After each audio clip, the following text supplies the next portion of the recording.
یک تشک هبو فودالیتی هبو مثلا زی نفوسی هبو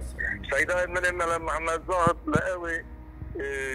ملا محمد تکمانه ملت یه هفت هیچ فقیش خورا گوته و نفقیاش مراقعی کن حق مکه وقتش مرا لازم نینه اگر فتره و زکات و صدقه و جهنه بدن فقیار ندن من انا بقى هنا كراس القرآن الخاكر ويرو كراس الشيطان وانا بله اینجا شویه شیخه که رشاده چه گوته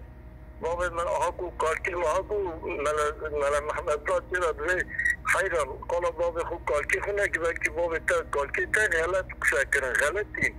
و تو قرآن اجمرا بخونه معال قرآن معنا و اجمرا به حدیث حضرت رسول الله بخونه وی به اجمرا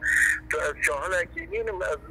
صوفی کسر مرگی تانینم از محمد زاهدم از خدام علوینا من چوک تایا عمده من 18 سالات مدرسه دا چوکو انیش که خواه دایا ابرامیش کرنه جبو خواندن از خواناس بکم خدای خواناس کم والله مملکت کویجا لید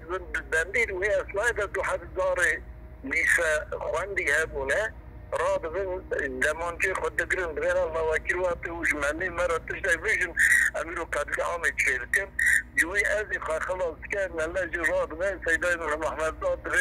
اولات دو خدا پیدا من لازم نینه ترکان چو دکت بیروت حتی بیروت جی رحمت کرو دریج مدفوع ما رحمة خديلي بعموي بالرحمة بيرتينن خالو انا والله من باسا قربان دا ملت جرنا تلفوني متكسي دا اجتماع اداق يعني قربانجي دا نزر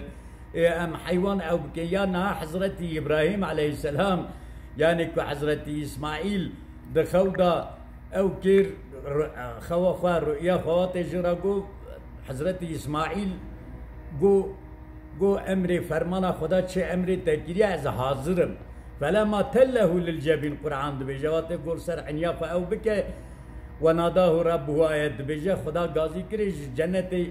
او حیوان بران هات یعنی ایرو